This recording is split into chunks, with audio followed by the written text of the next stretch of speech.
Hello, good morning and welcome back to my channel. আমি আবার চলে এসেছি একটা নতুন দিনে নতুন ব্লগ নিয়ে। তো আজকের দিনটা আমি ভেবেছিলাম ছাদ থেকে শুরু করবো। 5:30 আমি উঠেছি, অ্যালার্ম লাগিয়েছিলাম, 5:30 উঠেছি, দেখলাম যে বৃষ্টি হচ্ছে, ভিজে সব জায়গায়। তো আমি ছাদে আর যাইনি, আমি আবার এসে শুয়ে পড়েছি।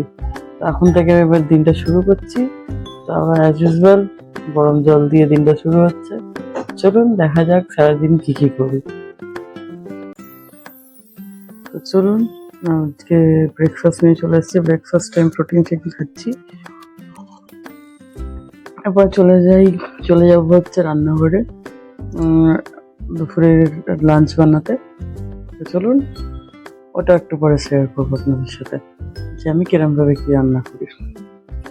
তো আমি চলে এসেছি যে ডিমের ঝোল করতে। মা বললো ডিমের ঝোল হবে, তার আগে সর্ষের তেল দিয়ে প্রথমে সিদ্ধ ডিমগুলোকে হালকা করে ভেজে নিচ্ছি। ডিমগুলো ভাজা হালকা হালকা ভাজা, ডিপ করে ভাজিনি, হালকা ভাজা হয়ে গেল তার মধ্যে একটুখানি অল্প নুন দিয়ে আর আলুগুলো, সিদ্ধ করা আলুগুলোতে একটু হলুদ মাখিয়ে ভেজে নিচ্ছি প্রথমে। এটা আমার টেকনিক, আমি এইভাবে আজকে করেছি। সবাই অন্য অন্য রকম ভাবে ডিমের ঝোল করে, আমি এইভাবে আজকে করেছি। আলুগুলো ভাজা হয়ে যাওয়ার পর ওই তেলের মধ্যে একটুখানি কালো জিরে দিয়েছি। কালো জিরে দেওয়ার পর পেঁয়াজ, আদা রসুন পেস্ট আর টমাটোর, এই চারটেকে পেস্ট করে আমি এটাকে ভালো করে কষিয়ে নিচ্ছি যেন ওর কাঁচা গন্ধটা একদম চলে যায়। যখন ভালো করে কষানো হয়ে যাবে, ওটা থেকে হালকা হালকা তেল ছেড়ে যাবে, একটু ড্রাই হয়ে যাবে ব্যাপারটা, জলটা শুকিয়ে আসবে, এই যে পেস্টের মতন হয়ে যাচ্ছে, তখন আমি গুঁড়ো মশলাগুলো জলে গুলেছি। তার হলো হলুদ, জিরে, অল্প ধনে আর লাল লঙ্কা, মানে শুকনো লঙ্কা গুঁড়ো, এই চারটেকে জলে গুলে আমি দিয়ে দিয়েছি। জলে এই জন্য গুলে দিয়েছি যেন পুড়ে না যায় মশলাগুলো।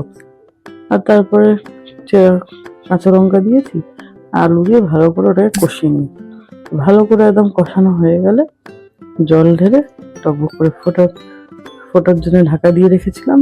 তারপরে খুলেই আমি ডিম দিয়ে দিই, ব্যাস ডিমের ঝোল রেডি। তাদের দুপুরের লাঞ্চে আছে ভাত, সয়াবিনের তরকারি, একটুখানি চাল কুমড়ো ভাজা আর ডিমের ঝাল। আজকে ডিনারে ছিল ঘুগনি, আর কিছুই আমি ডিনার করিনি, বিকজ আজ জানি না কেন শরীরটা ঠিক লাগছে না, একটু হেভি মনে হচ্ছে। তো গুড নাইট সবাইকে, আজকের জন্য ব্লগটা এতটাই থাকবে। কালকে আবার দেখা হচ্ছে নতুন ভিডিওতে, নতুন দিনে। Tata, bye bye, and thank you for watching my video.